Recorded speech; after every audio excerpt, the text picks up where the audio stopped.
Udah kita mulai? Mohon maaf, kendala teknis memang di luar kendali kami, Bapak Ibu. Kita mulai ya, Neng? Ya siap, Teteh. Silahkan. Assalamualaikum warahmatullahi wabarakatuh. MGP Biologi Berbagi episode ke-11 dengan baru dengan pemateri kita Bapak Aditya Janto dari level ya Pak ya, dari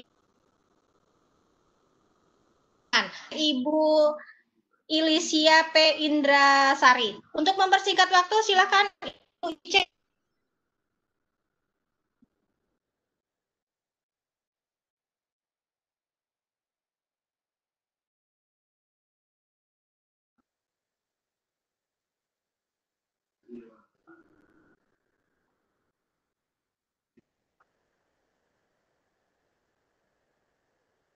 Neng, Bu Ica aja nggak ada suaranya. Neng aja, silakan mengambil alih, Neng. Baik. Alhamdulillahirrahmanirrahim, Bapak Ibu. Bismillahirrahmanirrahim. Assalamualaikum warahmatullahi wabarakatuh. Alhamdulillah. Kali ini kita semua bisa bergabung dalam kegiatan MGMP Biologi Berbagi. Wassalamu ala asrofil anbiya'i wa mursalin wa ala alihi wa sahbihi ajmain amma ba'du. Puji dan syukur kehadirat Allah Subhanahu wa taala dan salawat dan salam semoga selalu tercurah pada junjungan kita Habibana wa Nabiyana Muhammad sallallahu alaihi wasallam, pada keluarganya, tabi'in dan pada umatnya kita. Baik Bapak Ibu, untuk mempersingkat, untuk mengefektifkan waktu kepada Bapak Aditya Hans Priyowiryanto, waktu dan kesempatan disilahkan.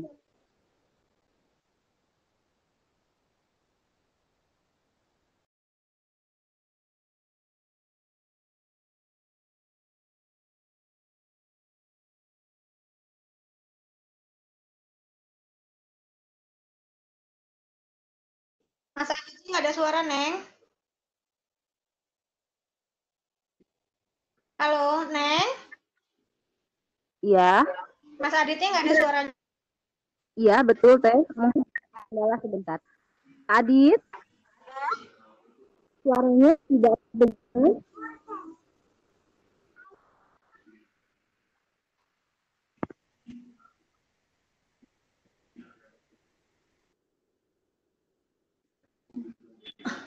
Halo, Pak Adit. Suaranya tidak.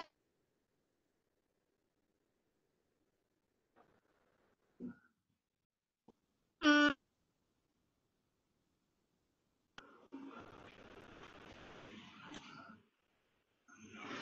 Teh. nggak ada suaranya.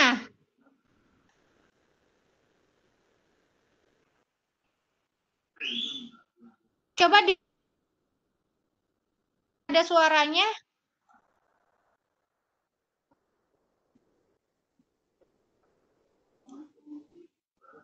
Mohon maaf ya Bapak.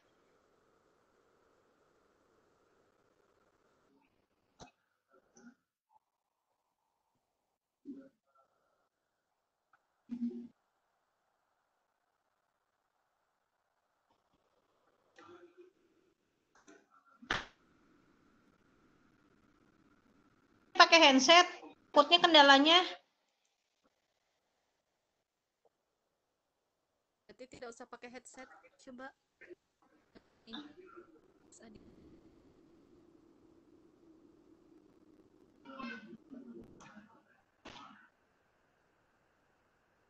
Maaf Bapak Ibu, masih ada kendala audio. Kita masih mencoba untuk tolabul ilmi.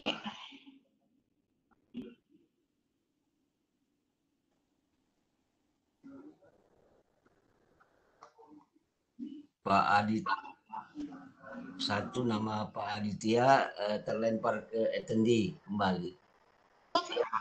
Iya, yang Oke, sebentar. Yang ponsel ya, sebentar.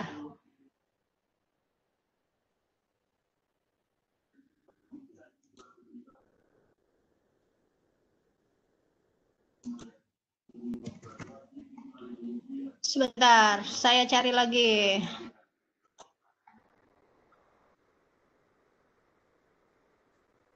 Nah, faktor sinyal, jadi kita harus bersabar.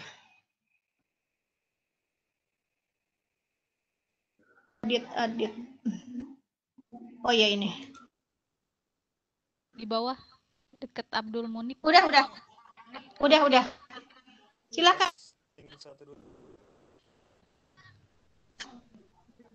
Halo. Adit, Halo Pak Adit. halo.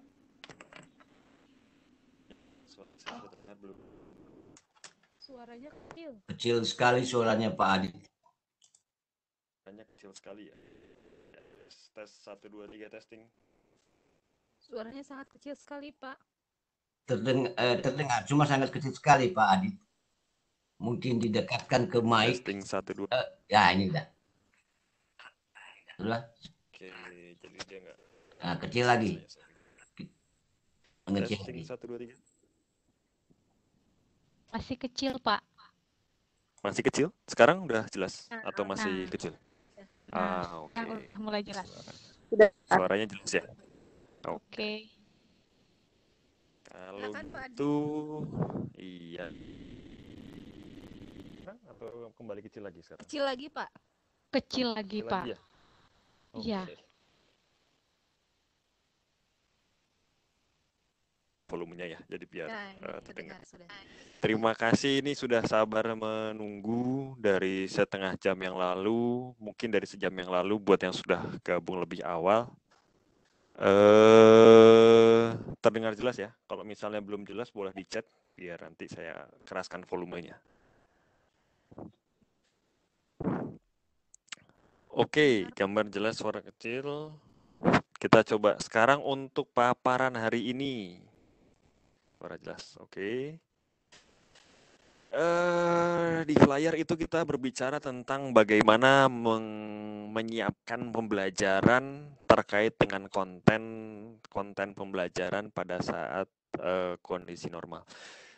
Jadi untuk mempersingkat waktu untuk paparan kali ini saya coba fokuskan kurang lebih 30 menit. Jadi biar ada kemungkinan nanti untuk sesi tanya jawab. Jadi biar waktunya tidak terpotong. Baik, akan saya langsung mulai saja. Jadi untuk paparan kali ini fokus utama saya itu adalah testing. Jadi bagaimana kita mengetes, bagaimana pendekatan baru, apakah teknologi baru sesuai atau bisa diterapkan pada sistem yang kita gunakan. Sistem yang berjalan, sistem yang ada kita gunakan sekarang. Jadi fokusnya adalah Halo, Pak Adit.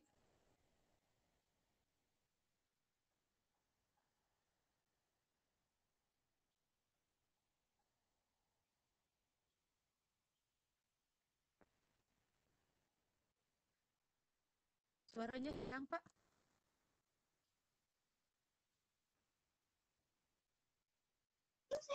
Pak Adit, suaranya hilang lagi. saya terangkan di awal, ini bukan suatu jaminan sukses. Jadi apa yang saya tawarkan di sini, yang saya paparkan di sini ini bukan suatu hal yang bisa dijamin bahwa kalau kita pakai solusi ini maka akan terjamin berhasil ke depannya. Jadi bukan jaminan. Konsep daripada pemikiran yang coba saya gali, saya coba telaah lagi. Dan yang paling penting juga, tidak ada satu solusi untuk semua permasalahan yang ada. Jadi kalau kita bicara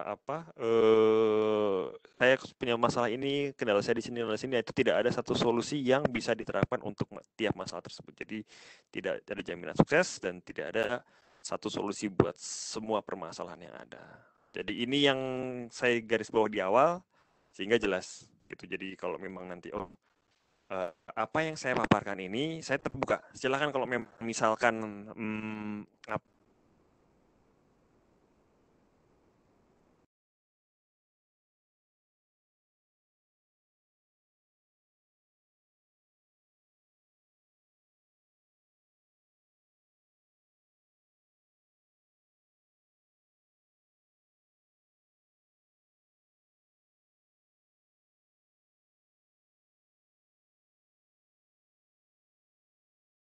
Halo? Kan kalau misal tengah-tengah ada yang live meeting gitu. Oke, lanjut. Jadi seperti yang baru saya sampaikan tentang bagaimana kita mentes tes ini sendiri.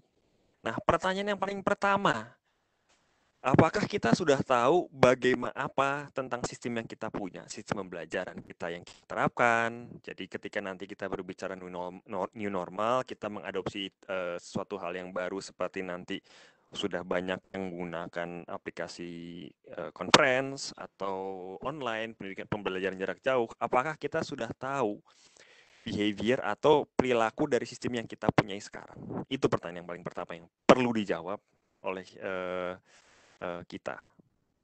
Jadi intinya adalah apa yang kita ketahui dan apa yang tidak kita ketahui terhadap sistem pembelajaran yang kita jalankan di masing-masing sekolah, di masing-masing kelas, dan untuk masih tiap-tiap siswa dan tiap-tiap kelas yang berbeda. Jadi itu yang perlu dipahami. Suara saya jelas atau terputus-putus? Ada yang lapor terputus-putus suaranya. Pak. Jelas atau terputus? Coba di chat. Di chat aja, di chat. Oke, saya coba jelas ya. Oke, jelas. Kalau yang terputus-putus mungkin koneksinya. Saya juga coba untuk berbicara lebih pelan. Jadi apa yang kita ketahui dan apa yang kita tidak ketahui tentang sistem yang sedang kita jalani, itu baik itu secara mikro maupun secara makro. Nah, jadi ketika kita berbicara sistem itu kita sekarang bicaranya kalau kita perhatikan sekarang orang-orang sudah banyak menciptakan banyak konten digital yang beragam, dari mulai video pembelajaran, dari mulai buku digital, dari mulai kuis online, itu banyak sekali konten yang beragam yang tersedia. Nah, ini contohnya. Kita masing-masing sekolah, masing-masing individu saya yakin sudah membuat dan mempunyai konten tersebut. Jadi kalau saya lihat rata-rata rekaman paparan tatap muka yang kurang lebih di kelas mungkin lebih atau kurang dari 10 menit. Nah, ini konten untuk video pembelajaran seperti apa. Nah, yang menarik untuk dibahas mungkin salah satunya adalah video conference atau tatap muka. Apakah video conference ini menggantikan proses tatap muka? Jadi kasus di sini tidak hanya di Indonesia saja, kemarin itu terakhir di Spanyol. Mereka itu punya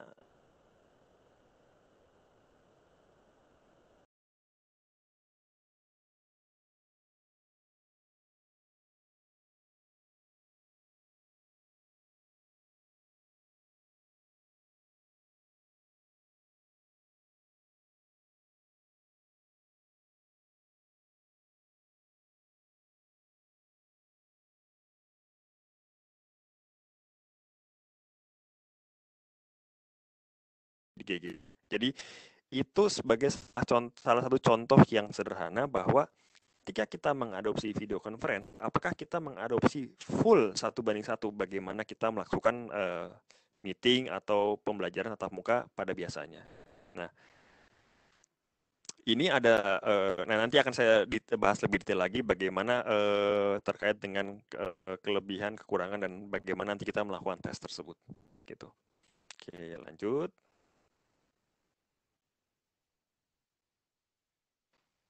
Suaranya masih terdengar atau hilang? Chat aja kalau hilang terdengar. Oke, good. Selanjutnya mungkin ada buku cetak atau buku digital. Jadi di awal saya coba 2011 mungkin 2016 atau 2014 itu saya coba buat versi EPUB. Nah, pada waktu itu ketika saya mengkonversi buku cetak ke buku digital, itu formatnya tidak berubah. Jadi formatnya itu masih bagaimana buku cetak itu dibuat. Sedangkan kalau kita ingin memanfaatkan kelebihan dari buku digital, kita perlu penyesuaian yang kita lakukan supaya bisa diadopsi ke dalam format digital, kelebihan dan kekurangannya. Testing 1 2 3. Suaranya masih terdengar kecil.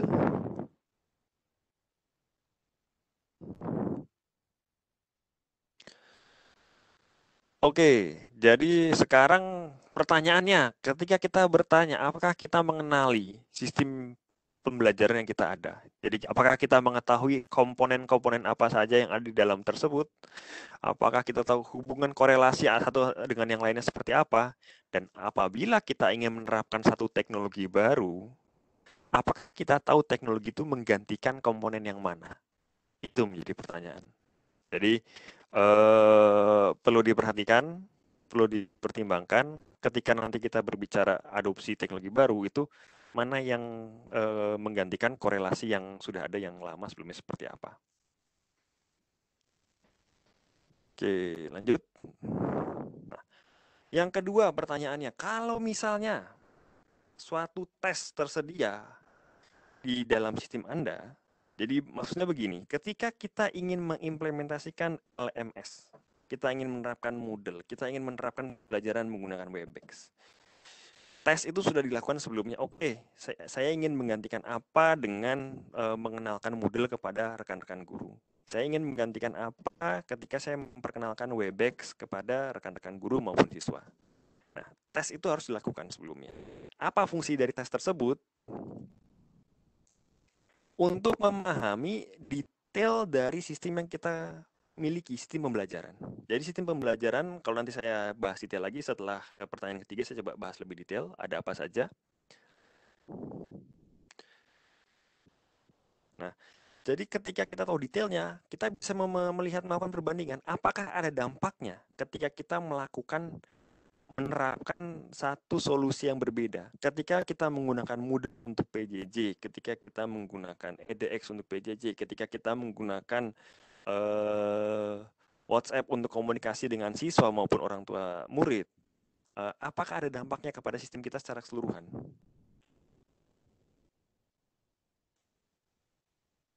Nah, dampaknya seperti apa? Apakah kita bisa mengetrack perubahannya sebelum diterapkan dan sudah diterapkan? Apakah keberhasilan ketika kita menggunakan sistem ketika kita menggunakan quiz online, kita mau menggunakan video pembelajaran, apakah nilai rata-rata kelulusan siswa itu akan meningkat? Atau malah waktu lembur guru malah jadi justru meningkat itu untuk memeriksa soal atau mempersiapkan materi terkait dengan quiz online maupun video pembelajaran. Jadi itu yang perlu dilihat, apakah kalau kita memahami sudah ada tes sebelumnya, kita bisa lihat, kita bisa trace, kita bisa mengukur, oke, sejauh mana yang sudah kita terapkan. Oke. Nah, sekarang baru kita masuk. Bagaimana caranya kita menulis tes tersebut? Jadi saya menekankan di awal, kita harus tes, kita harus tes, kita harus tes. Bagaimana kita bisa mengadopsi teknologi yang sedang berkembang, sedang yang akan kita terapkan untuk sistem pembelajaran kita yang ada di masing-masing sekolah. Jadi ini, intinya adalah bagaimana kita mempersiapkan sebelum kita mengintegrasikan beberapa fitur ataupun kelebihan daripada pendekatan-pendekatan yang sesuai dengan pendidikan jarak jauh, misalkan dalam hal ini. Gitu. Ini yang baru saya tekankan di awal, bahwa tidak bisa kita menggunakan satu solusi untuk semua permasalahan yang ada. Oleh sebab itu, kita perlu mengadakan pendekatan-pendekatan yang disesuaikan, di mana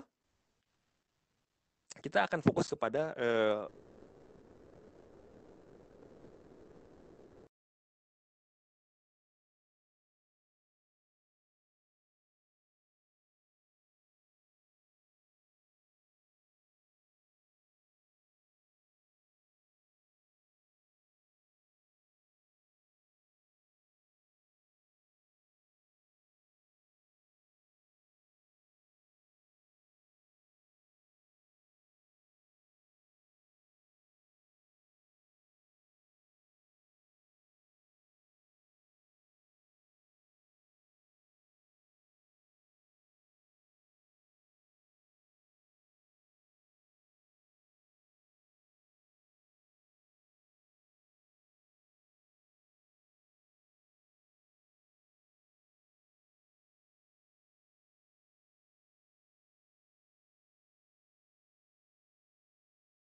Suaranya? Suara Halo? Aditya juga hilang. Yang pakai laptop. Nah, di bawah lagi, Teh. Ada di bawah Iya. lagi, Teh. Ada di bawah, Udah iya, di bawah lagi, Teh. Bentar. Sabar ya, sabar. Oke.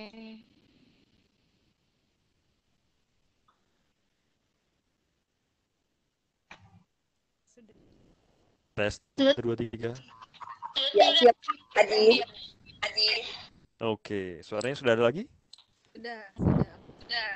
Oke, tadi sampai mana yang terdengar? Ini slide yang sini sudah terdengar atau sampai di sini yang hilang?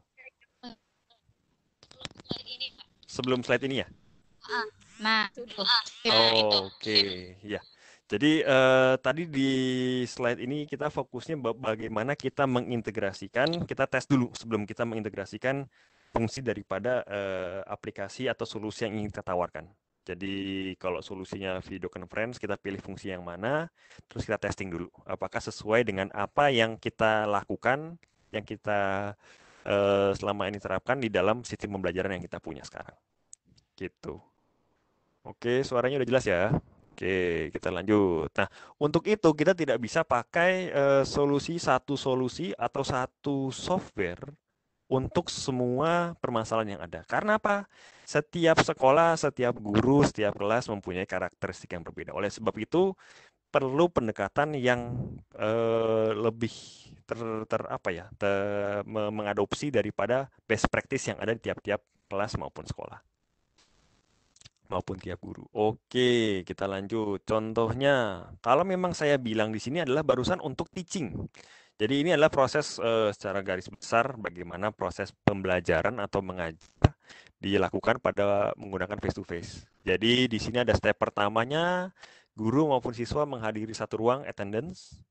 Dan ada step keduanya, requirement. Jadi untuk bisa hadir, untuk bisa mengikuti kelas ada persyaratannya. Gitu. Jadi apakah sudah terdaftar, apakah belum terdaftar, apakah sakit apapun, ada beberapa requirement yang sehingga siswa bisa mengikuti pembelajaran. Nah, nanti setelah mereka lulus tersebut, maka masuk kepada presentasi dari masing-masing guru. Gitu. Oke, ini yang gambaran secara garis besar untuk tatap muka. Terus untuk ujian. Jadi untuk ujian ini juga saya coba buat gambaran garis besarnya seperti apa. Siswa hadir di satu ruangan yang sama. Ada juga pemeriksaan apakah persyaratan untuk mengikuti ujian sudah terpenuhi atau belum. Baru siswa bisa mengikuti ujian yang akhirnya diakhiri dengan step keempat di mana mereka submit dari tes tersebut, exam tersebut.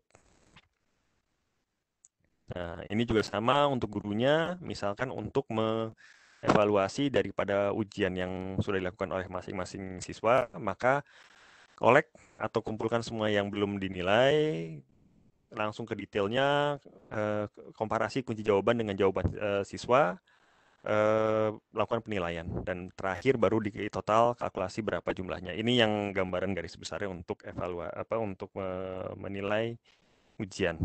Jadi ini yang nanti akan saya coba bandingkan. Jadi ini adalah tools yang sudah dipakai untuk teaching. Kita menggunakan contohnya video conference seperti Zoom atau Webex. Kalau ujian online itu bisa merupakan bagian dari learning management system kayak Moodle atau mungkin standalone seperti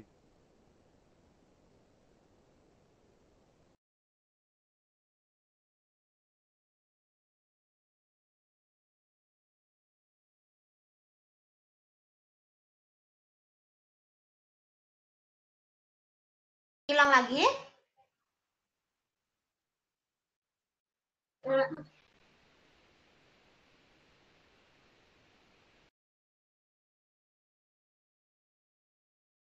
aktivitas apa yang bisa dilakukan dengan menggunakan software tersebut. Jadi ini pembandingnya nanti kita coba lihat lebih detailnya seperti apa. Nah, tadi saya di awal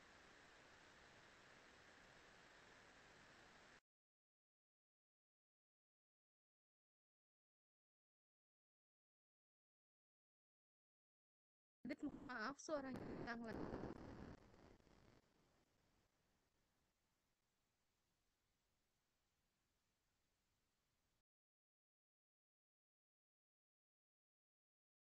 Hilang teh.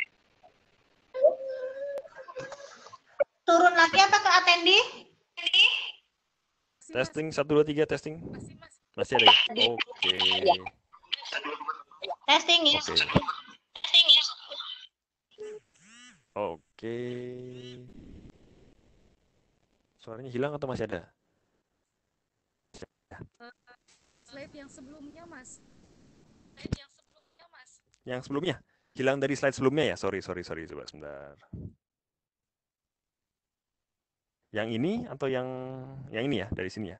Nah, jadi kalau dari sini saya bandingkan lagi itu face to face-nya. Jadi face to face itu kalau kita lihat barusan ada 3 aktivitas yang kita coba kita breakdown nanti. Jadi untuk aktivitas pembelajaran seperti apa, ikut ujian seperti apa, dan mengevaluasi ujian seperti apa. Sedangkan ketika kita berbicara tentang tools ataupun solusi online, itu kita berbicara fungsi yang ditawarkan oleh aplikasi ataupun software tersebut atau platform, fitur yang ditawarkan oleh platform tersebut seperti apa, dan juga aktivitas apa yang disediakan oleh platform tersebut seperti apa, atau online tersebut seperti apa. Itu nanti kita bandingkan dan kita lihat pada waktu tes seperti apa detailnya.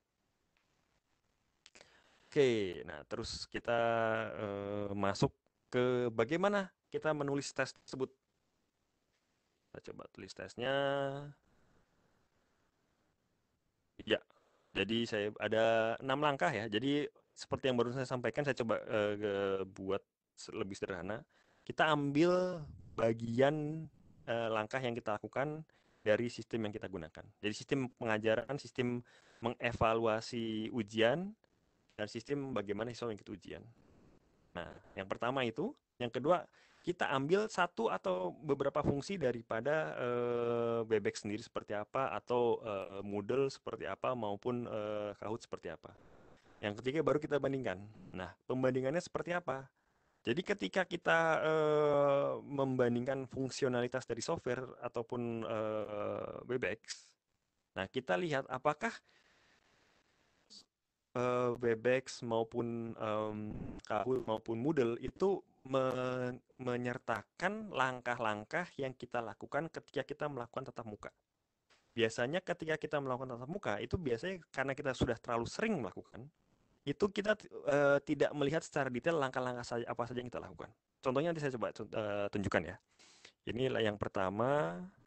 Terus ini langkah keempat itu kita tulis kesalahan apa yang tidak bisa disertakan ke dalam software yang kita gunakan atau aplikasi yang kita gunakan.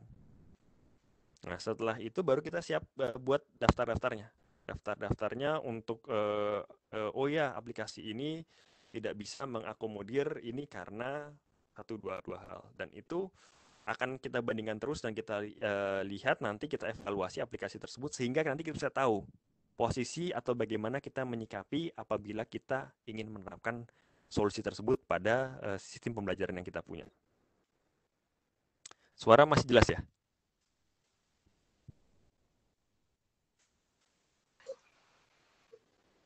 Oke, sebagai contoh ini, jadi dari 6 step tersebut, contoh yang pertama untuk video conference kita mengambil untuk sistem mengajar. Jadi kita berbicara tentang attendance atau kehadiran dari siswa. Terus yang kita bandingkan dengan attendance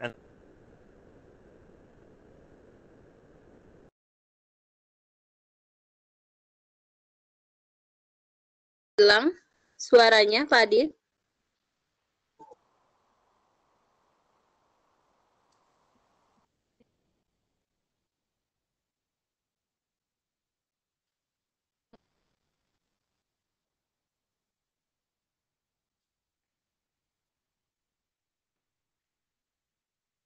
full hadir semua. Nah, kalau dimatikan kameranya, maka kesulitan kita sebagai pengajar atau pemateri itu kita tidak bisa mengecek satu persatu mana yang betul-betul hadir, mana yang cuma hadir di awal, ditaruh HP-nya, kemudian di akhir, kemudian baru absen lagi. Nah, kenapa ini penting? ketika kita mempunyai aturan bahwa untuk mengikuti midterm atau TN-term, maka kehadiran presentasi siswa itu harus banyak 80% misalkan. Nah, bagaimana cara kita memverifikasi bahwa betul-betul itu mereka hadir? Gitu. Jadi, kita tulis di list yang step nomor 5 bahwa keterbatasan Webex atau Zoom dalam hal menyampaikan video conference, kita tidak bisa memverifikasi kehadiran peserta dengan menggunakan attendee list tanpa menyalakan kamera dari peserta tersebut. Kalaupun mungkin yang sudah disiasati oleh panitia, kita menyiapkan link untuk absensi. Nah, cuman sekali lagi absensi itu hanya diisi tapi tidak mengetahui apakah mereka betul-betul hadir atau hanya hadir pada waktu akhir dari materi disampaikan. Nah, ini contohnya untuk bagaimana menerapkan menganalisa kelemahan daripada atau yang tidak bisa terwakili ketika kita menerapkan solusi video conference pada sistem pembelajaran kita. Jadi tes ini yang perlu kita tes. Jadi kita membandingkannya adalah kehadiran tersebut. Yang kedua, untuk ujian online. Biasanya sebelum ujian online pada waktu tatap muka, kita menyambung dari presentasi yang presentasi kehadiran siswa sebanyak 80%, itu kita bisa tahu, oke, 80% boleh ikut ujian. Tapi kalau pada akhirnya kita menggunakan quiz platform yang sederhana, itu syarat untuk mengikuti exam itu tidak ada. Mereka hanya memeriksa apakah siswa tersebut sudah terdaftar dan mempunyai hak ke exam tersebut. Tapi mereka tidak bisa menciptakan aturan khusus bahwa apabila siswa tidak atau belum atau tidak melengkapi kehadiran selama 80%, maka mereka tidak berhak untuk mengikuti ujian tersebut. Nah, ini yang tidak ada pada waktu kita menggunakan exam online. Jadi, dua contohnya ini yang perlu kita siapkan, yang bisa dibuat listnya, checklistnya ketika kita ingin menerapkan solusi yang beragam yang sudah banyak di luar sana. Nah, what next? Pertanyaannya. Apa yang bisa kita buat? Jadi, apa yang bisa kita setelah kita buat list dari tes-tes tersebut, apa yang bisa kita lakukan sesudahnya? Jadi, sambil chatting, tanggapan, pertanyaan, silakan ditulis di chatnya. Jadi biar biar bisa diskusikan nanti setelah sesi ini selesai. Seperti yang barusan disampaikan di awal, approach-nya itu perlu benar-benar disesuaikan dengan situasi kondisi di lapangan yang ada seperti apa. Jadi detailnya seperti apa, saya hanya bisa memberikan contoh.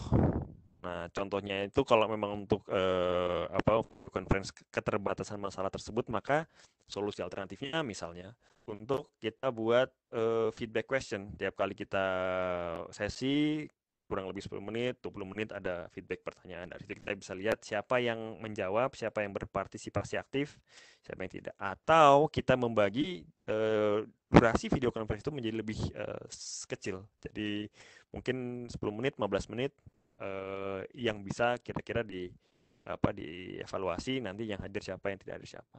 Dan buat exam online juga bisa dibuat, solusi alternatifnya adalah ketika kita membuat daftar siapa saja yang bisa mengakses quiz online tersebut, yang bisa diakses atau dibuat secara manual. Nah, jadi atau kita buat daftar persyaratan itu yang bisa diupdate setiap saat, sehingga ketika kita menggunakan aplikasi apa tools di luar dari itu bisa dijadikan sebagai acuan oleh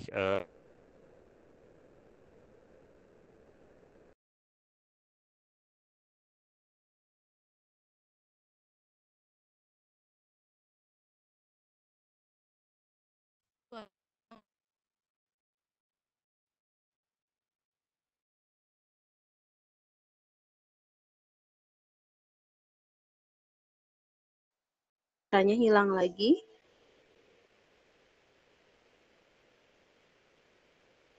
solusinya juga berbeda. Nah, terima kasih untuk ininya. Kalau memang nanti untuk tertarik, boleh mengisi Google Form-nya. Nanti di situ akan setelah saya kirim via email untuk materi yang saya paparkan hari ini. Baik, terima kasih. Saya berikan waktu dan tempatnya kembali kepada hostnya ya. Ya, terima Baik, kasih kepada Mbak Ica, silakan. Pak Adi. Ya, terima kasih kepada Pak Adit telah memaparkan materinya. Silakan, silakan kepada para peserta yang ingin bertanya bisa mengisi di kolom chat atau raise hand. Suara saya terdengar? Terdengar. Mbak Umi, bisa dilihat siapa yang raise hand mungkin? Halo, Teh Umi? Halo, Teh Umi? Ya, kita lihat dulu di chat ya di sini.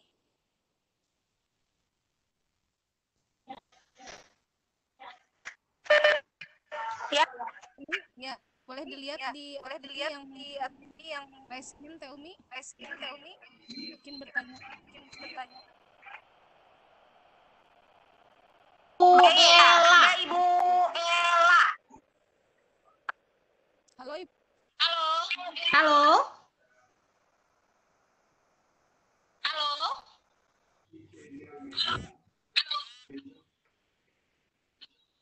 Halo, Ibu Ella.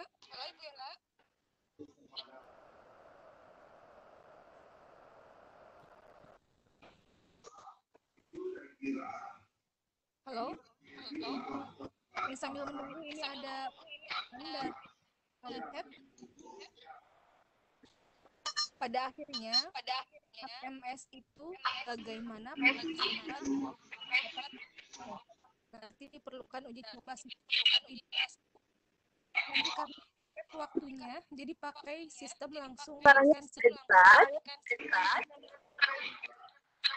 nah itu seperti bagaimana, apakah masih oke dengan pendapat Bapak? Suaranya kecil Teh.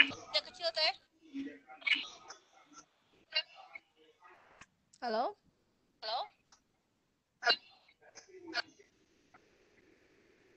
Tadi terdengar suara saya? Iya, terdengar. Suaranya terdengar ya. Ada pertanyaan yang tadi saya sebut. Dengar, Pak? Iya. Oke. Saya ulangi pertanyaannya mungkin ya ini. Ini ya, di mana di chat ada ya? Coba sebentar. Oke. Oke, buat Pak Wahyu Hidayat. Ya, Bapak Wahyu Pada akhirnya Hidayat. LMS itu bagaimana para peserta didik dapat mengakses. Berarti diperlukan uji coba sistem terlebih dahulu. Tapi karena mepet waktunya, jadi pakai sistem langsung berikan sistem tersebut. Nah, itu seperti bagaimana? Apakah masih oke dengan sebentar? Oke, jadi ini LMS itu sendiri kan juga pada dasarnya terbagi menjadi 3 elemen ya. Suara saya terdengar jelas? Ya. Dengar.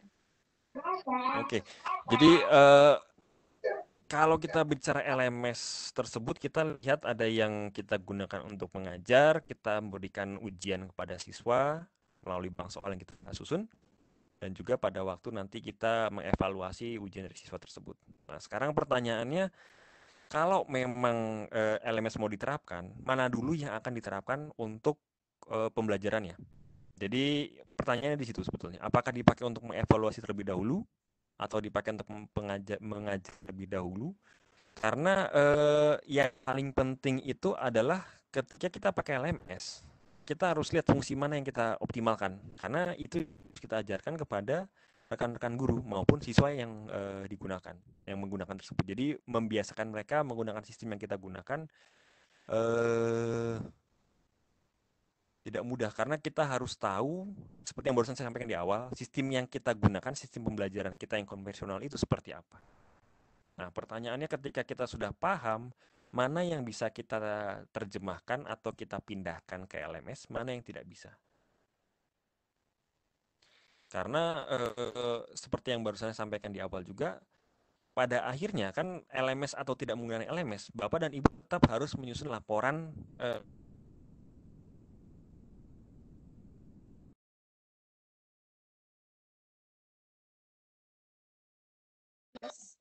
suaranya hilang lagi.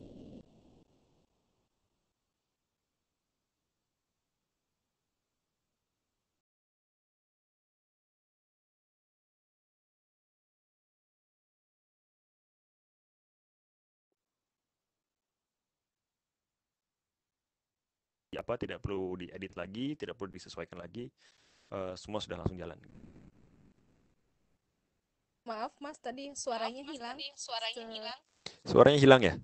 Coba, tadi. oke. Suaranya terdengar lagi? Ya, sudah terdengar sekarang. Betul. Jadi intinya kenapa LMS dipaksakan segera itu harus dilihat mana yang menjadi prioritas. Karena kenapa saya tadi mencoba breakdown yang terkait dengan kegiatan pembelajaran, karena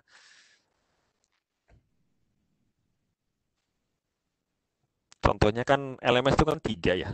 Ya saya coba sederhanakan itu 3 untuk mengajar, untuk siswa memudahkan siswa untuk ambil ujian, dan yang terakhir untuk memudahkan guru sehingga proses evaluasi itu menjadi lebih singkat.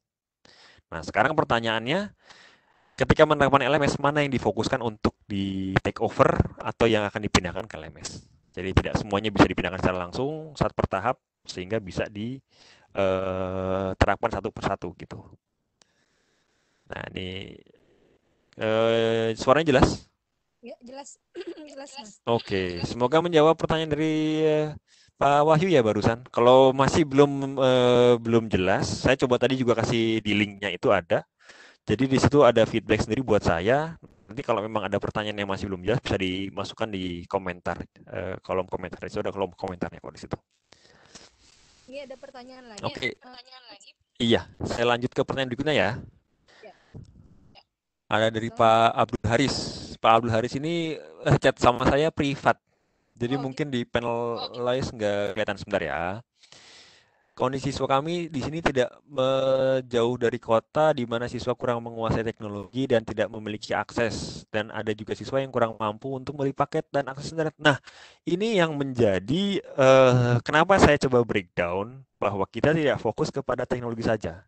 Karena kalau teknologi tidak bisa menjawab atau memberikan solusi yang lebih baik dibandingkan yang sudah ada sekarang, pada akhirnya percuma. Karena kita belajar menyiapkan video pembelajaran, materi pembelajaran. Pertanyaan sederhananya adalah, apakah kita sudah pernah mengevaluasi sejauh mana video pembelajaran yang kita hasilkan itu lebih efektif ketika tidak ada video pembelajaran?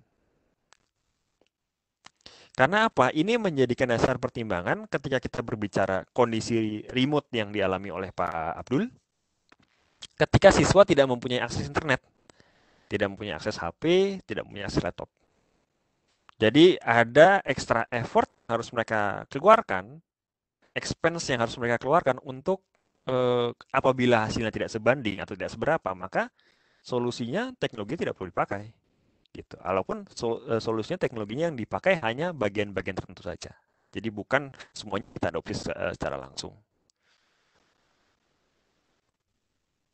Nah, ini kan jadi kita lihat apakah kita terapkan, apakah ada peningkatan apa tidak. Gitu. Ini yang sebenarnya yang penting juga. Jadi ketika kita belajar, kita implementasi, dampaknya gimana sih? Gitu dengan secara keseluruhan garis besar seperti apa. Jadi jangan sampai lagi kita mengkondisikan siswa semua harus punya internet, sedangkan kita tidak siap untuk menerjemahkan mana yang penting buat siswa. Karena mungkin saya tidak sebutkan di slide saya ya. Jadi ada yang istilahnya mungkin untuk kondisi mulai COVID ini ada yang namanya Webex atau Zoom atau video conference burnout, di mana kita 8 jam sehari atau 10 jam sehari kerjaannya itu hanya mengikuti meeting ke meeting ke meeting ke meeting tanpa bisa menerapkan atau mempelajari, menggali lebih dalam lagi hasil meeting tersebut seperti apa. Nah, jadi ini yang perlu kita sikapi bahwa kita tidak bisa menerapkan 1:1 solusi yang dimiliki, yang ditawarkan oleh teknologi itu sendiri. Jadi kita yang harus betul-betul memilah-milah, kita tahu mana yang buat siswa perlu apa, dan teknologi apa yang pas untuk kondisi di lapangan di masing-masing sekolah. Jadi oleh sebab itu tidak ada satu lagi yang terkait dengan solusi satu buat semuanya. Berarti Mas, kalau kondisi seperti itu baiknya luring ya?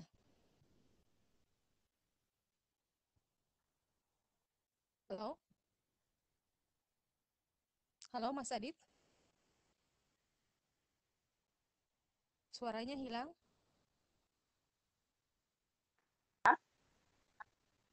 Halo? Ya, Suaranya hilang? Pak Adit, suaranya hilang. Suaranya hilang. Saya log out lagi, saya login lagi ya. Testing 1 2 3. Ya sudah masuk ada? Sudah masuk Ada. suaranya. Oke. Ya. Jadi tadi Pak Agus, Pak Abdul semoga menjawab pertanyaannya tadi ya. Kalau memang belum, nanti coba kita komunikasi via link dari form yang saya kasih di mana di chat. Ya, Boleh lanjut ke pertanyaan berikutnya ya? ya ada dari yang panelis. Ya, ada dari yang panelis. Yang panelis, Pak, bisa dilihat mungkin? Pak Agus ya, Pak Agus Salim.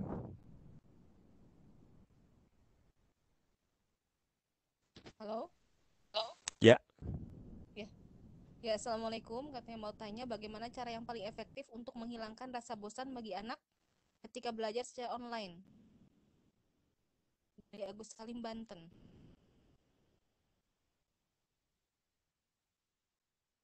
Halo?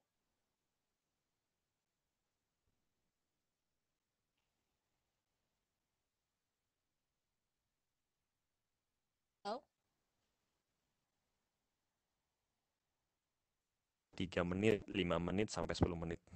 Jadi ketika mereka belajar online, kalau kita bisa membreakdown video yang kita tawarkan pembelajaran itu menjadi lebih sederhana berdasarkan topik yang kita pilih, itu bisa membantu untuk mengurangi rasa bosan bagi anak. Jadi jelas dan berikan juga roadmap buat mereka. Jadi berikan mereka pilihan untuk memilih sendiri konten apa saja yang mereka ingin akses. Itu yang kedua. Jadi berikan mereka kesempatan untuk belajar secara mandiri. Mungkin itu yang bisa diterapkan untuk menghilangi rasa bosan.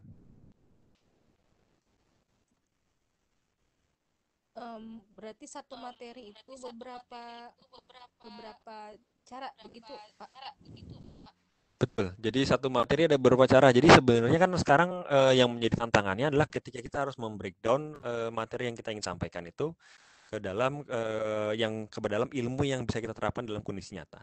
Jadi di mana sebetulnya kenapa saya coba pakai pendekatan seperti itu, karena memudahkan siswa untuk mempelajari. Oke, saya belajar ini kurang lebih selama 1 jam pelajaran, fungsinya nanti untuk menerapkan di sini. Memang kendalanya tidak semua ilmu bisa diterapkan dalam kondisi real. Jadi ketika di breakdown, ketika mereka diberi kesempatan untuk memahami, oke, kedepannya saya menggunakan ilmu ini untuk ini, maka motivasi itu akan lebih berangkat dari mereka. Karena mereka tahu untuk apa mereka belajar. Satu. Kedua, setelah di breakdown sendiri, ketika kita membreakdown 5-10 menit, itu to spend kemampuan siswa untuk berkonsentrasi sekarang itu jauh menurun dibandingkan ketika dulu. Ketika yang paling parah itu ketika ada Snapchat atau mungkin TikTok sekarang. Jadi fokus atensi siswa untuk memproses informasi tersebut hanya dibatasi lama video yang sekarang mungkin lagi trending. Nah, itu yang perlu jadikan pertimbangan sehingga ketika kita mendesain video pembelajaran, itu acuannya ya yang ada sering diakses oleh siswa sekarang. Jadi biar tidak bosan, buat tidak terlalu panjang, tidak bertele-tele, sederhana saja, dan juga langsung real case-nya seperti apa penerapannya, gitu. Ini ada pertanyaan lanjutan mungkin ya Pak ya dari yang tadi yang harus maksudnya siswanya tidak bisa mengakses online. Iya. Iya. Di Wahyu Hidayat ini berarti pakai luring pembelajarannya, mau tidak mau seperti itu atau bagaimana? Iya, jadi hibrid sebenarnya. Kalau memang siswa yang tidak bisa akses secara online, itu harus hibrid pada akhirnya. Karena daring pun itu juga kan ketika kita mengadopsi daring, kita harus melihat tantangannya di mana sebenarnya. Resistensinya di mana yang ada.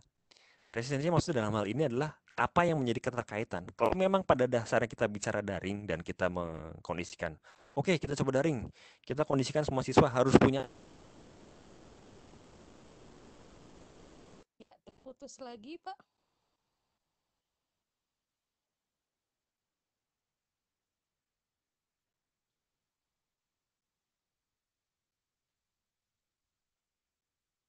Halo?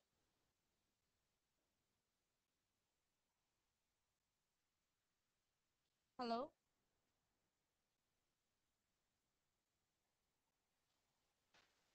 Opsi secara bertahap gitu. Jadi tidak semuanya sekaligus pakai daring, semua harus pakai Zoom, tidak, tapi apa sih sebetulnya kenapa daring itu lebih baik dibandingkan yang di luar jejaring?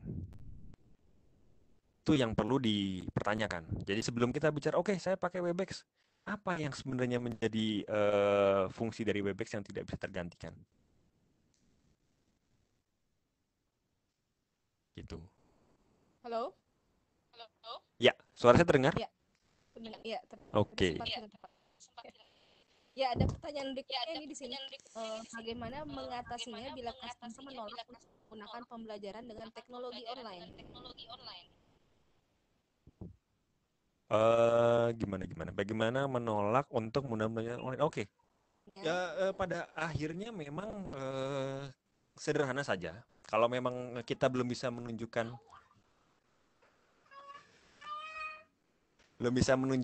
apa kelebihan dari kenapa kita harus menggunakan teknologi online dibandingkan konvensional, kecenderungan mereka menolak akan lebih besar. Karena pertanyaannya sederhana saja. Ketika saya menggunakan teknologi online, maka saya harus menyediakan pulsa, saya harus menyediakan laptop, saya harus menyediakan bagaimana pembelajaran tersebut dikonversi ke dalam video ataupun pembelajaran digital. Itu resource yang kita harus alokasikan untuk merubah jadi online itu besar dan banyak. Kalau kita tidak bisa meyakinkan customer kita online itu lebih baik dengan menunjukkan keberhasilan di masing-masing implementasi, itu akan sulit. ya. Tuh.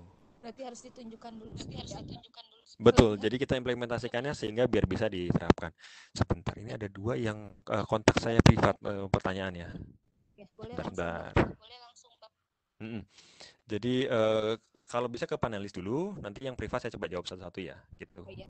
Ini yang privat Ini tadi yang Pak Abdul melanjutkan.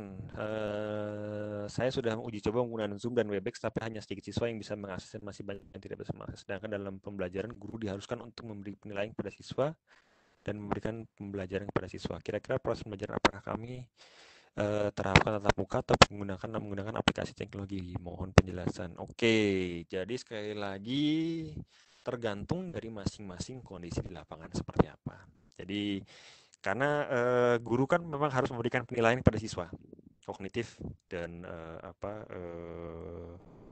asertifnya juga ada. Nah, itu yang penilaian-penilaian tersebut yang sebetulnya tidak bisa diwakili ketika kita pindah ke Webex maupun ke Zoom. Melalui tatap muka ada. Nah, ini solusi ini harus kita cari bersama-sama kira-kira seperti apa. Jadi apakah kita menggunakan hybrid atau kita menggunakan setengah untuk aplikasi yang menggunakan teknologi. Makanya ini yang perlu ditekankan ketika kita ingin mengadopsi teknologi, fungsi dari aplikasi apa yang ingin kita gunakan untuk menggantikan proses pembelajaran yang mana. Yang bisa menunjukkan grafik seperti yang ditampilkan di gambar. Jadi itu yang perlu kita fokuskan di situ. Jadi kita bukan bicara bukan bicara aplikasinya, tapi kita ambil fungsinya. Gitu. Ya, ini Oke. ada pertanyaan dari Novi dari SMP Darul Rahman Depok. Izin bertanya Bapak, selain sebaiknya LMS memprioritaskan pada hal apa sehingga kami dapat mengoptimalkan LMS tersebut. Selain itu, referensi merupakan hal yang diperlukan. Selain daripada e-book, apakah kami dapat mengakses referensi resmi video teknologi dari Diknas? Oke. Sebentar. Barusan agak hilang suaranya, sorry. Gimana coba diulang? Agak hilang. Sekarang terdengar suaranya, Pak? Iya. Ya. Saya ulangi pertanyaannya. Ini dari Ibu Novi dari SMIT Darul Rahman Depok. Sebaiknya LMS memprioritaskan pada hal apa sehingga kami dapat mengoptimalkan LMS tersebut. Selain itu, referensi merupakan hal yang diperlukan. Selain daripada e-book, apakah kami dapat mengakses referensi resmi video bagi mapel biologi dari Diknas? Halo?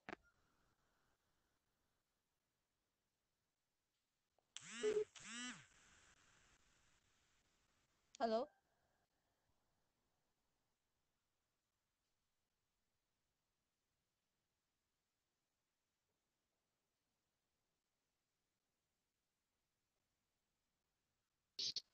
Halo Mas Adit, Suaranya hilang.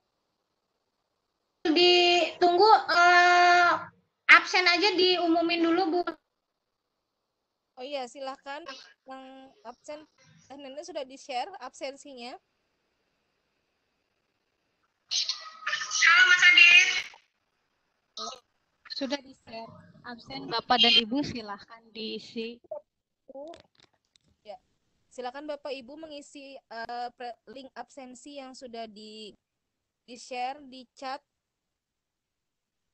sambil menunggu Pak Adit kembali. Halo Pak Adit. Halo Pak Adit.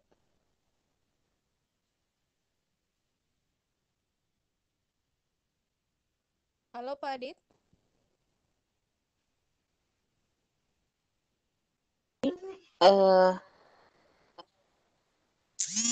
Jalan.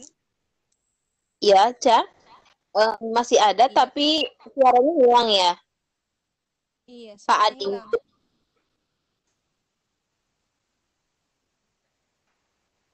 Oke, sebentar aku. Iya.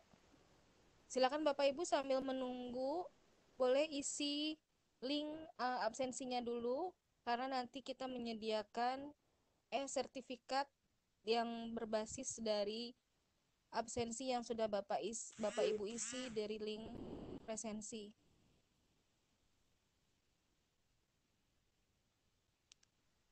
Halo?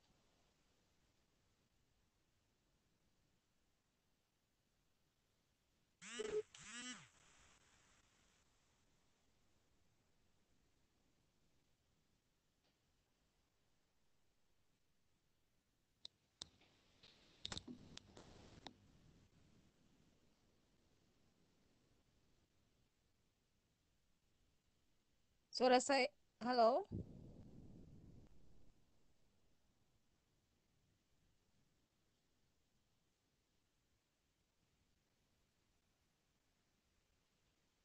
Alhamdulillah hari ini ada 313 partisipan yang ikut mendengarkan atau menyimak paparan materi dari Bapak Aditya Priyowiryanto.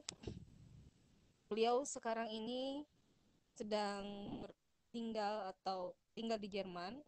Jadi memang perbedaan waktunya cukup jauh dan mungkin ada terputus-putus juga sinyalnya karena jauh. Halo?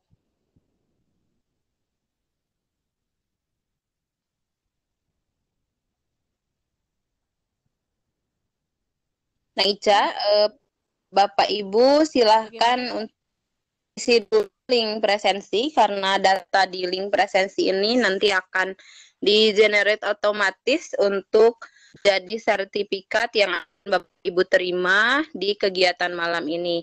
Pak Adit sedang kendala dengan jaringannya mungkin karena yang handphone ini menghilang dari panelis. Teh Umi mohon dicek Teh. Di bawah sudah lagi Pak Adit. Terlempar ke atendi. Betul. Sudah. Masuk Di bawah. ya. Oke. Ya, sudah. Oke. Sudah. Baik. Jadi ada dua linknya kalau dari panitia mungkin untuk presensinya ada, tapi kalau untuk dengan materi dari slide yang saya tampilkan itu linknya agak beda ya. Bapak ini pertanyaan yang tadi bagaimana ya Pak? Tadi terputus karena suaranya tidak terdengar. Tadi terputus gimana jawaban saya? Yang aplikasi e-book dengan video yang dari SMIT Depok. Dari Depok. Oke, tadi saya udah mencoba menjawab ya. Iya, tapi sepertinya Oke. Ya. Jadi kalau dari Depok itu sendiri sebetulnya untuk menjawab lebih detailnya LMS mana yang difokuskan itu kita perlu menjawab 3 pertanyaan penting. Jadi kesiapan dari masing-masing guru seperti apa, kesiapan siswanya.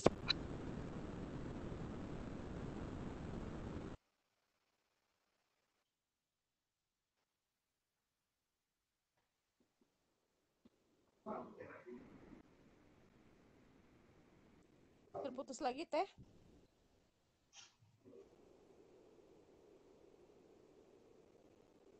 Ica, oke. Ya, terputus lagi. Suara ya. Ya, terdengar ya. Oke, jadi untuk guru itu kesiapannya apakah bisa memudahkan memindahkan materi pembelajarannya langsung ke dalam formatnya LMS. Untuk siswa, apakah mereka punya akses ke dalam internet maupun laptop maupun HP 24 jam?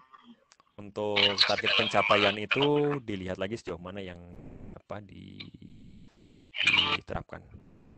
Jadi yang diterapkan dari Diknas maupun daripada Dinas Pendidikan maupun dari sekolah. Jadi apa yang ingin dicapai dari pembelajaran yang ditawarkan. Jadi untuk lebih detailnya lagi, diisi saja formulir yang saya coba barusan tampilkan di chat. Jadi biar bisa di sharing nanti materinya sekaligus kalau misalnya untuk diskusi seperti apa. Nah ini bisa pertanyaan lagi? Iya. Ya.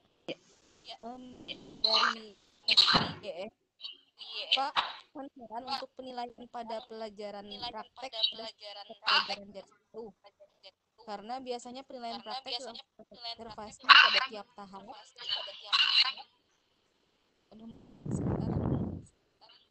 Maka bagaimana kondisi saat ini? Terima kasih.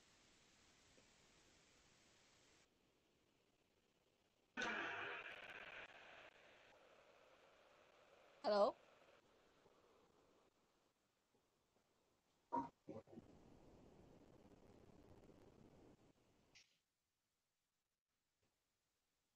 Nanya Teh Umi? Ya, adakah tapi masih? Iya. Itu yang paling penting sebetulnya. Jadi ketika kita tahu, oke, ini bisa saya minta siswa untuk merekam, maka rekaman tersebut dijadikan acuan untuk penilaian praktek seperti apa. Memang tidak bisa semua daripada pembelajaran praktek itu dinilai. Maka oleh sebab itu, tugasnya kita sekarang ketika kita ingin bertransisi menuju pembelajaran jarak jauh, bagaimana kita menyikapi kekurangan-kekurangan daripada solusi yang sudah ada di lapangan.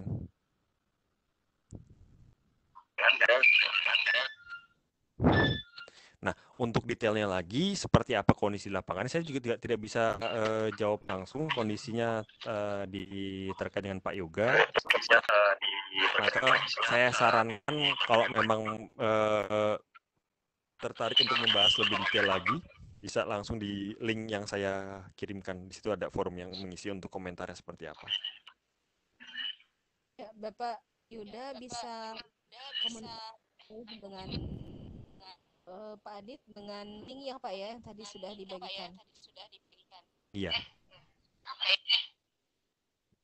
Oke, ada pertanyaan lagi di sini. Bagaimana mengatasi siswa yang lebih suka main game atau TikTok daripada mengikuti pembelajaran daring? Walau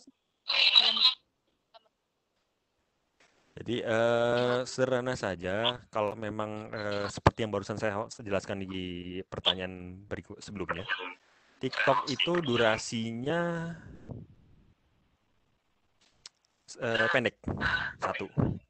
Kedua, ada yang namanya instant gratification, atau di mana ketika mereka melakukan TikTok, mereka langsung mendapatkan dampak apa yang mereka lakukan. Nah, ketika kita tidak bisa menghadirkan dua hal itu dalam pembelajaran, maka siswa akan cenderung memilih TikTok. Itu yang menjadi sulitnya sekarang ketika kita menggeser ke dalam daring, kita harus melihat kompetitor kita itu bukan video pembelajaran yang lain, tapi adalah aplikasi-aplikasi atau video-video yang dipakai untuk aspek entertainment. Salah satunya untuk game, untuk TikTok. Kenapa? Buat mereka mendapat instant gratification, dan kedua mereka yang ketiganya mereka ketika mereka sharing satu sama yang lain ya mereka bisa menunjukkan achievement mereka seperti apa. Itu yang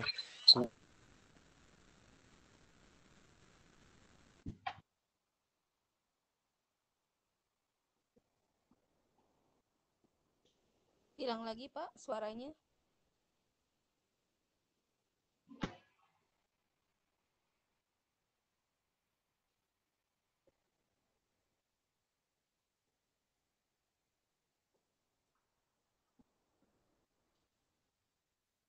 Halo.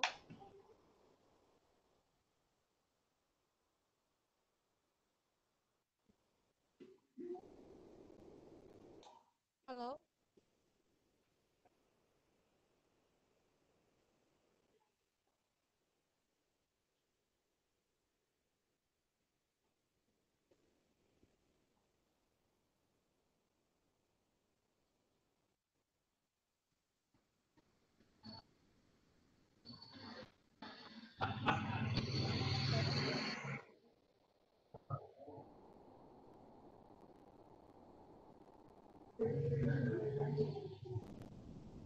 Halo Mas Adit. Iya, Neng Ica suaranya hilang lagi. Iya, suaranya hilang lagi. Umi. Iya, nggak ada Mas Aditnya. Oh, oke.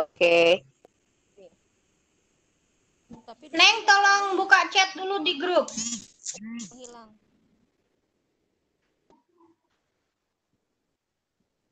Oke.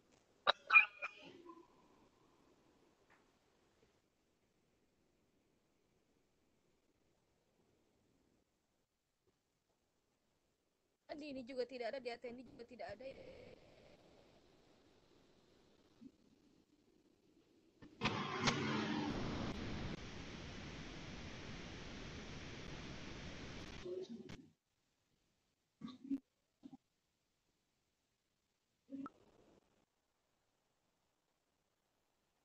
Sudah ada Bu Umi, Teh Umi sudah ada di attendee.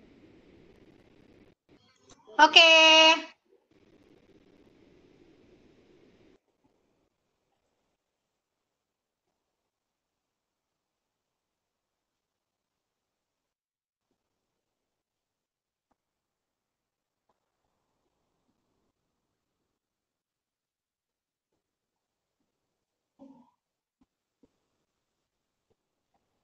Sudah? Halo, Mas Adit?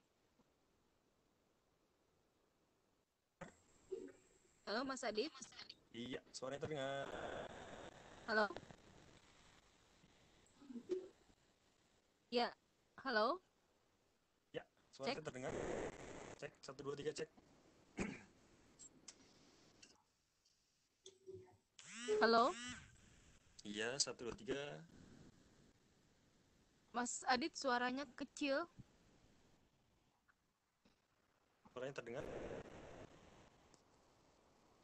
Testing 1 2 3 terdengar. Terdengar tapi kecil, Pak. Oke. Kecil ya? Sekarang kecil? Jelas? Sudah. Oke. Jadi kalau yang bingung linknya barusan presensi itu untuk panitia oleh Bu Nenden. Kalau dari saya fokusnya buat paparan materinya yang tertarik presentasinya silakan di jadi diisi formnya. Di link presensi yang dari Bapak Adit. Ada presensi dari Mas Adit dan ada presensi dari panitia. Silakan diisi dua-duanya untuk mendapatkan e-sertifikat juga. Ada pertanyaan langsung mungkin Bu Umi? Kalau pertanyaan tadi ada sebentar dari Negeri 6 Tanah Tidung. Apakah pembelajaran daring atau luring saat pandemi ini yang paling tepat diterapkan?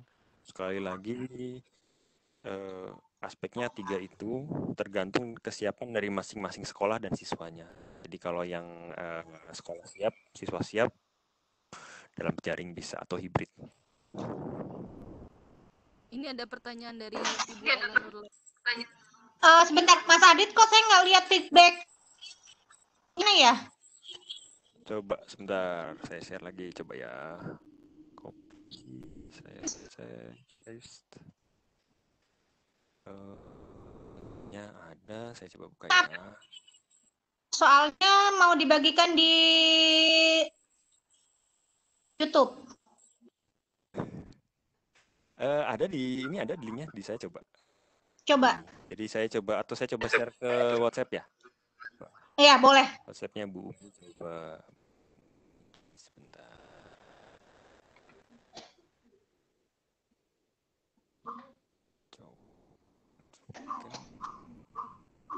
Itu linknya saya share via WhatsApp. Oke.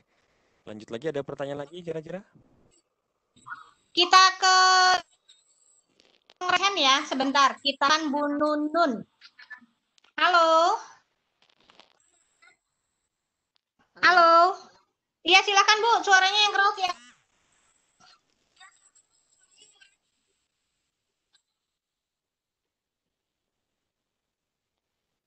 Halo Ibu Nunun. Belum terdengar suaranya.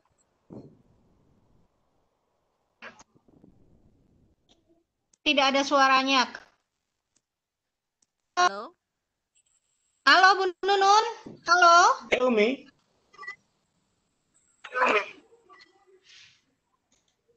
Boleh tanya ya Umi? Boleh Anwar. Pak Anwar. Pak Muklis. Silakan Pak Muklis. Dengar suara saya Umi? Ya. Pak, Silakan. Mas Adit. Ya, silakan.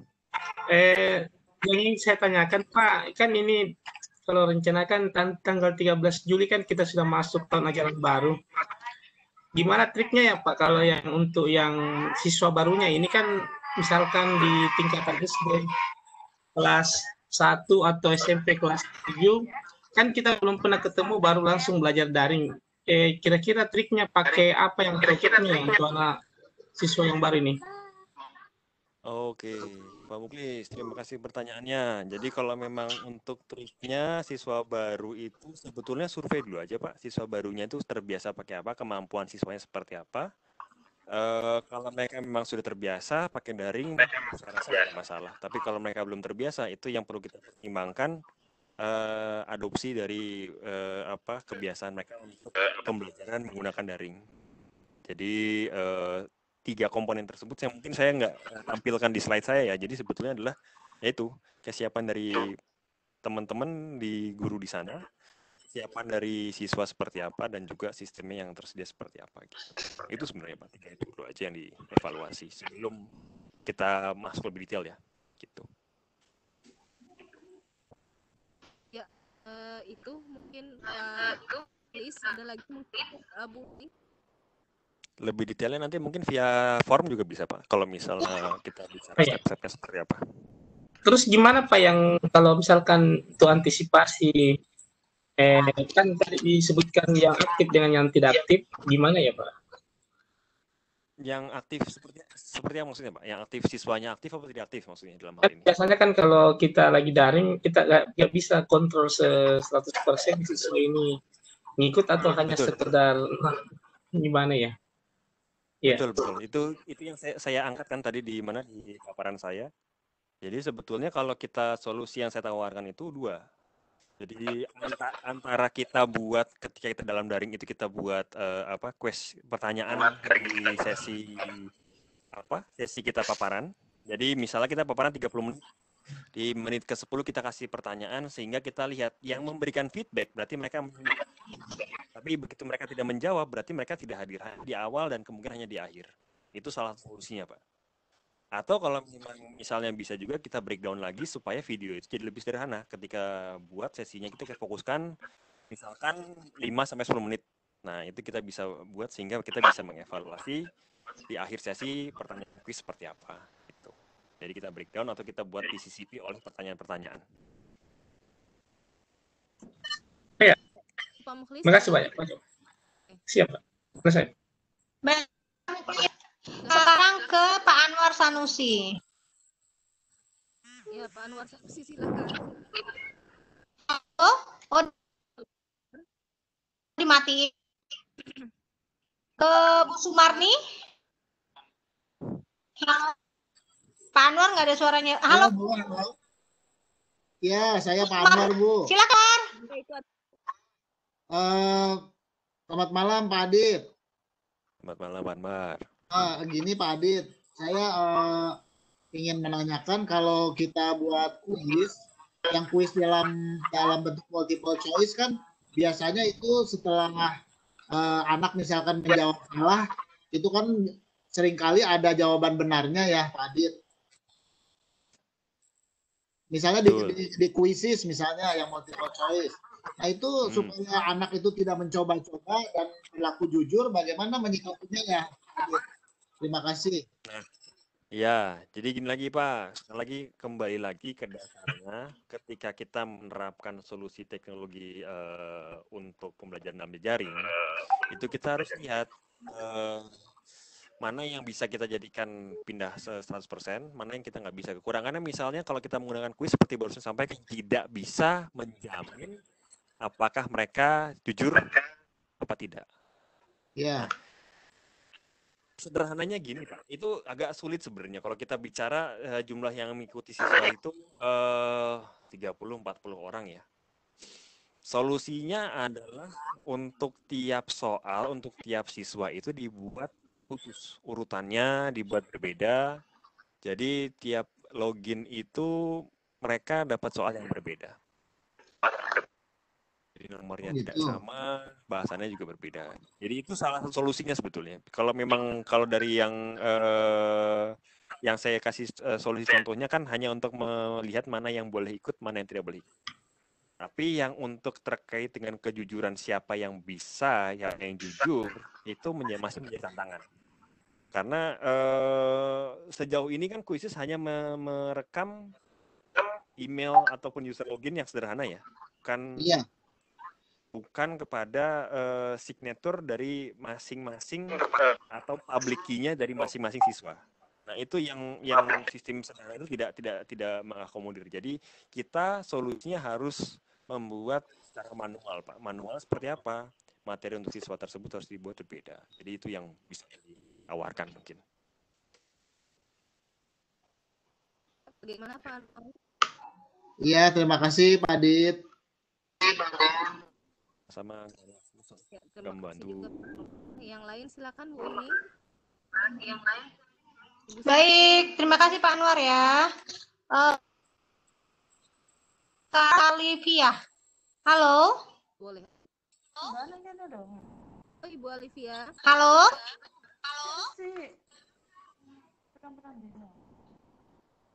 Halo Ibu Alivia. Nggak ada suaranya. Mungkin di ruang chat lagi. Mungkin di ruang chat lagi. Ini ada tambahan saja ini dari Ibu SK. Bagi siswa baru ada masa PLS 3 hari. Mungkin maksudnya masa orientasi siswa ya. Di sini bisa diperkenalkan personil stakeholder sekolah dan juga bisa diberikan materi lain. Itu mungkin tambahan dari jawaban untuk bagaimana jika siswa baru langsung daring. Jadi bisa dioptimalkan dengan situasi kondisi di sekolah masing-masing. Jadi ketika mereka masa orientasi bisa diperkenalkan dengan sistem yang mereka gunakan ya. Oke, ini barusan ada yang private ke saya juga, Pak Afrizal Nurdin, mengajar kelas 10 SMA. Ada menerapkan 4 LMS yang berbeda. Oke. Tergantung bagaimana secara masing-masing. Oke, ya, LMS masing-masing LMS punya kelebihan dan kekurangan masing-masing sih, Pak. Jadi apabila pembelajaran kita bisa diadopsi semua ke LMS, itu akan baik. Tapi saya yakin juga tidak semua LMS bisa menjawab kebutuhan kita di lapangan.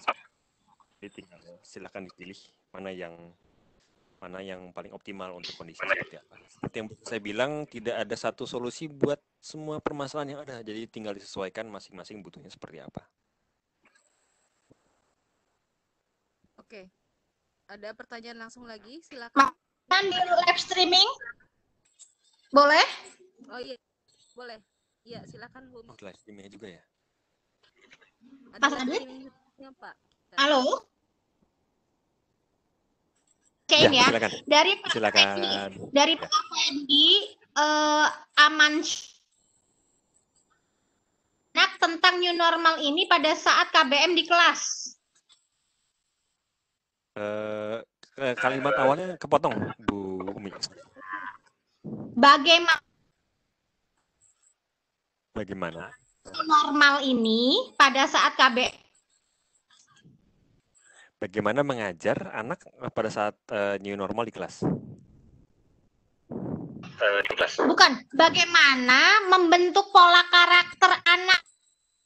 Oh, karakter anak dengan Iya. oke.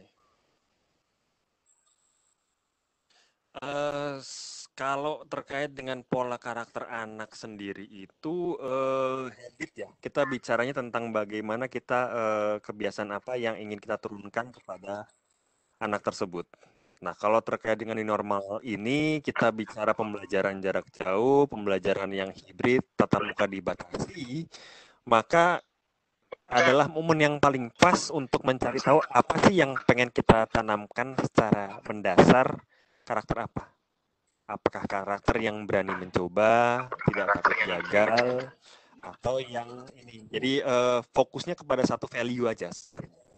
Jadi jangan terlalu banyak, satu value yang kita terapkan secara continue dan terus menerus.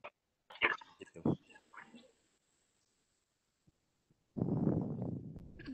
Terima kasih. Silakan Bu Ica.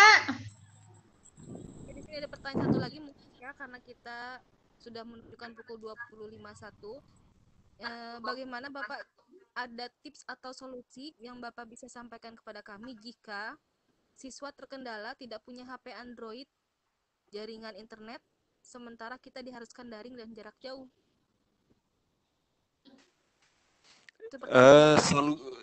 Solusinya sebenarnya gini. Ketika kita diharuskan dari jarak jauh, itu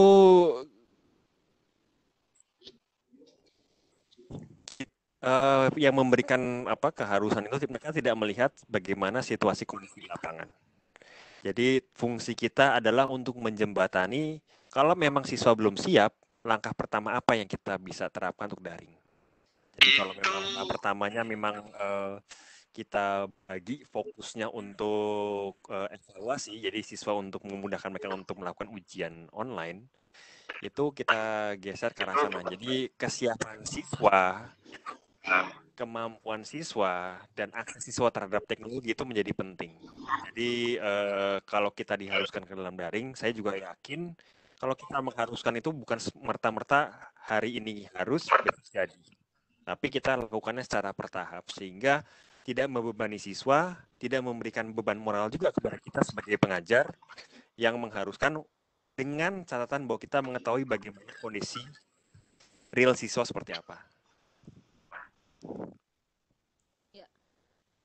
Mungkin kalau misalnya masalahnya adalah HP Android, itu bisa jadi kita melihat usaha siswa untuk dapatkan atau meminjam HP Androidnya ya Pak, atau misalnya iya betul Bu.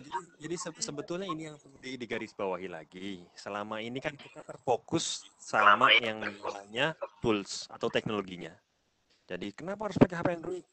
Kenapa kita tidak bisa warnet misalnya? Warnet untuk belajar bersama, urunan misalnya. Itu solusinya ada. Jadi yang kita harus tekankan itu bukan pada teknologi yang kita pakai, kita punya, tapi apa yang menjadi nilai tambah yang bisa kita berikan dengan memberikan daring. Gitu. Apakah kita mengaksesnya untuk pembelajarannya? Jadi kita sudah tidak berbicara lagi teknologinya apa. Gitu. Android bisa, HP jadul juga bisa, yang dimana mungkin buat siswa itu akses internetnya dan akses kepada website yang digunakan untuk MSN seperti apa. ya, suaranya putus Pak, suaranya putus-putus. Suaranya putus-putus atau sudah jelas? Sudah. Oke. Jadi memang pentingnya survei sebelumnya itu sangat penting ya Pak ya. Betul. Jadi ini mungkin kalau memang ada yang tertarik untuk bahas lebih jauh dan dapat materi saya, nanti mungkin saya coba tambahkan lagi terkait dengan 3 poin tersebut untuk surveinya, sehingga nanti bisa di email sama saya gitu. Ya, sepertinya cukup. Sekarang sudah pukul 20.54 ya Pak ya. Baik. Ada closing statement mungkin dari Bapak, silahkan. Baik, jadi untuk saat ini seperti yang barusan saya tekankan di awal, yang paling penting itu adalah kita tes. Kita mengetes teknologi yang baru kita guna seperti apa sehingga bisa diterapkan di lingkungan kita tanpa effort yang lebih besar, effort atau friksi. Jadi itu tugas kita adalah menerjemahkan teknologi yang kita pakai seperti apa sehingga bisa dirasakan manfaatnya secara langsung, efisiennya seperti apa. Jadi selalu testing, itu yang paling penting. Jadi kita bicara implementasi di lapangan seperti apa, itu yang paling penting. Jadi testing, pas apa tidak, sesuai apa tidak, memberatkan apa tidak, itu yang perlu dipertimbangkan. Untuk lebih detail lagi testingnya seperti apa, nanti saya coba kirim via email. Bagi yang sudah isi formnya ya, formulir seperti apa. Terima kasih atas waktu dan kesempatan yang diberikan. Iya, terima kasih kepada Pak Aditya yang sudah memberikan atau share materinya. Dan memang sampai saat ini kita masih terlena atau masih, karena memang ini adalah hal yang baru bagi kita masih mencoba untuk menggunakannya. Jadi kita jarang untuk melakukan testing, Pak. Sampai saat ini juga saya pribadi mentes seperti apa sih efek dari LMS yang digunakan seperti. Saya kembalikan kembali kepada Ibu Umi, silahkan. Halo Ibu Umi. Ya, terima kasih semua. Alhamdulillahirabbil alamin. Tidak mengurangi semangat kita untuk belajar. Saya Umi Tira Lestari dari Kota Bogor. Datang. Assalamualaikum.